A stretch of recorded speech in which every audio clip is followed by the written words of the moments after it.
बिस्मिल्लाहिर्रहमानिर्रहीम। मैं हूं राजा इमरान। मेरा यूट्यूब चैनल है वॉइस ऑफ पीपल और मैं जिस न्यूज़ के हवाले से अभी आपको लिए ये वीडियो बना रहा हूं वो है कि बल्दियाती इलेक्शन जो कि 23 तारीख को होने थे हैदराबाद और कराची में, लेकिन इस हवाले से जो है आज एक इलेक्शन कमीशन में एक इजलास हुआ जिसके बाद गैर मुअय्यना मुद्दत के लिए जो है इलेक्शन जो है वो मुलतवी कर दिए गए हैं।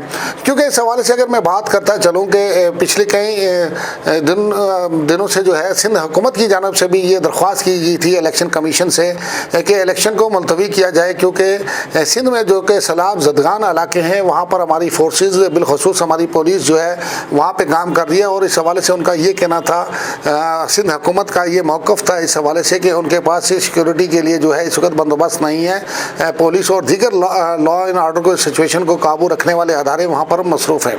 लेकिन इलेक्शन कमीशन की जानब से इस बात को जो है वो रद्द कर दिया गया था और 23 तारीख को इलेक्शन का कहा गया था। लेकिन फिर इसी हवाले से जो है इलेक्शन कमीशन की जानब से जो है सेक्रेटरी दाखिला को एक लेटर लिखा था जिसमें मदद मांगी गई थी कि पुलिस और मसल्ह अफवाज जो है उसकी मदद मांगी गई थी। लेकिन वफाक की जानब से भी मना करने के बाद आज एक अहम इजलास हुआ। उस इजलास के बाद जो है कराची और हैदराबाद में होने वाले जो इलेक्शन थे उन्हें गैर मुअय्यना मदद के लिए मुलतवी कर दिया गया है। लेकिन इस जो इलेक्शन मुलतवी हुए इस हवाले से बहुत सारी क्यासाराइयाँ की जा रही हैं और बिलखसूस अगर बात की जाए एक सियासी जमात जैसे PTI है तो PTI का मौक़िफ़ यहाँ पर यही सामने नज़र आता है इसके बाद के, क्योंकि इस वक्त उनके लिए ये जो सीज़न था ये हवा जो इस वक्त इमरान खान के हवाले से सियासी तौर पर चल रही है उनके लिए बेहतर था। और उनका ये दावा था कि अगर इस वक्त ये इलेक्शन हो जाते हैं तो बल्दियाती इलेक्शन में वो क्लीन स्वीप करेंगे।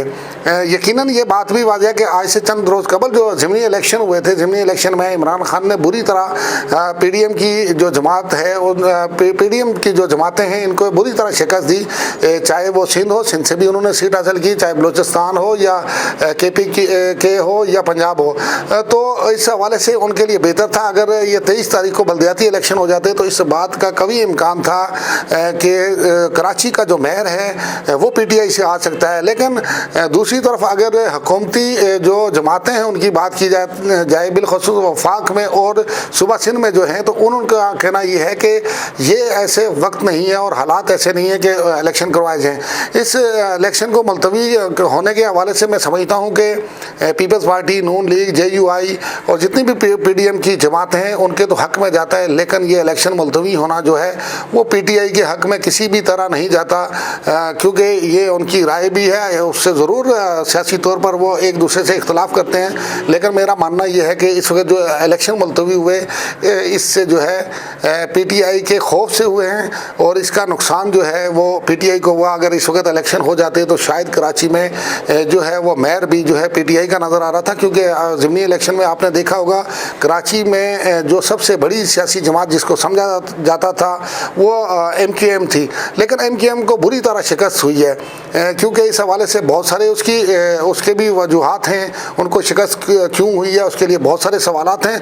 लेकिन इसके बावजूद ये इस वक्त कहना कि MKM का वोट बैंक जो है वो PTI की तरफ चला गया है और इस वक्त PTI के लिए बड़ा साजगार माहौल था कि वो इस इलेक्शन बल्दियाती इलेक्शन लड़ती और हैदराबाद और कराची में अपना मेयर मुंतखब करवा लेती। तो अब देखना ये है कि इस हवाले से वो दोबारा से कोर्ट से रुजू करते हैं, क्योंकि इसमें कोर्ट का भी जानब से जो हुक्मनामा जो है वो सामने आया था। अब इसका आगे का लाएअमल क्या होगा, लेकिन मेरे अपने ज़राए ये कहते हैं कि 15 दिन के बाद फिर एक जो है इजलास होगा और उसमें जो है कोई भी तारीख जो है वो इलेक्शन की दी जाएगी।